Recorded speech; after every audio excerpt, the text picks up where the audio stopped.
ರಾಜಧಾನಿ ಬೆಂಗಳೂರಿನಲ್ಲಿ ಕರಗ ಮಹೋತ್ಸವಕ್ಕೆ ಕ್ಷಣಗಣನೆ ಆರಂಭವಾಗಿದೆ. ಸಾಂಸ್ಕೃತಿಕ ಪರಂಪರೆ ಮತ್ತು ಆಧುನಿಕ ತಂತ್ರಜ್ಞಾನದ ಸಂಯೋಜನೆಯ ಅದ್ಭುತ ದೃಶ್ಯ ಇದೀಗ ರಾಜಧಾನಿ ಬೆಂಗಳೂರಿನಲ್ಲಿ ಕಾಣಿಸಿಕೊಂಡಿದೆ. ಶತಮಾನಗಳ ಇತಿಹಾಸ ಹೊಂದಿರುವ ಪ್ರಸಿದ್ಧ ಬೆಂಗಳೂರು ಕರಗೋತ್ಸವ ಈ ಬಾರಿ ಮತ್ತಷ್ಟು ಅದ್ದೂರಿಯಾಗಿ ನಡೆಯುತ್ತಿದ್ದು ನಗರವೇ ಜಗಮಗಿಸುತ್ತಿದೆ.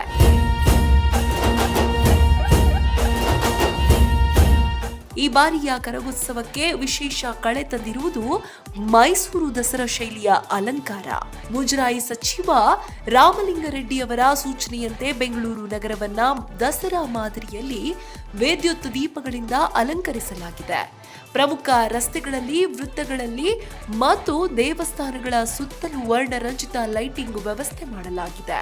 ಸುಮಾರು 42 ಲಕ್ಷ ರೂಪಾಯಿ ವೆಚ್ಚದಲ್ಲಿ ನಗರದಲ್ಲಿ ಭವ್ಯ ವಿದ್ಯುತ್ ಅಲಂಕಾರ ಮಾಡಲಾಗಿದ್ದು ರಾತ್ರಿ ಹೊತ್ತು ಬೆಂಗಳೂರು ಒಂದು ಲೈಟ್ ಸಿಟಿ ಅಂತಾಗಿದೆ. ವಿಶೇಷವಾಗಿ ಧರ್ಮರಾಯಸ್ವಾಮಿ ದೇವಸ್ಥಾನದ ಸುತ್ತಮುತ್ತ ಪ್ರದೇಶಗಳಲ್ಲಿ ಬೆಳಕಿನ ಕಂಗೊಳಿಸುವ ದೃಶ್ಯಗಳು ಜನರ ಗಮನ ಸೆಳೆದಿದೆ. ಈ ಬಾರಿಯ ಕರಗೋತ್ಸವದ ವಿಶಿಷ್ಟವೆಂದರೆ ಡ್ರೋನ್ ಕ್ಯಾಮೆರಾದಲ್ಲಿ ಸೆರೆ ಹಿಡಿದ ಮನಮೋಹಕ ದೃಶ್ಯಗಳು. ಮೇಲಿನಿಂದ ನೋಡಿದಾಗ ಬೆಳಕಿನ ಅಲಂಕಾರ, ಜನಸಂದಣಿ ಮತ್ತು ಸಂಭ್ರಮ ಸೇರಿ ಒಂದು ದೃಶ್ಯವಂತಿದೆ.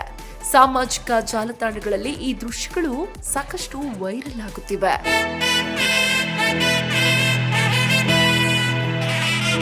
ಮಾರ್ಚ್ 24ರಿಂದ ಆರಂಭಗೊಂಡಿರುವ ಕರಗೋತ್ಸವ ಹಲವು ಧಾರ್ಮಿಕ ವಿಧಿವಿಧಾನಗಳೊಂದಿಗೆ ಸಾಗುತ್ತಿದೆ.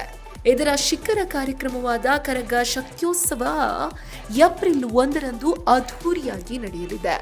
ಸಾವಿರಾರು ಭಕ್ತರು, ಪ್ರವಾಸಿಗರು ಭಾಗವಹಿಸುವ ನಿರೀಕ್ಷೆ ಇದೆ. ಕರಗೋತ್ಸವವು ಕೇವಲ ಒಂದು ಹಬ್ಬವಲ್ಲ, ಇದು ಬೆಂಗಳೂರಿನ ಸಂಸ್ಕೃತಿ, ಪರಂಪರೆ ಮತ್ತು ಭಕ್ತಿಯ ಪ್ರತೀಕವಾಗಿದೆ.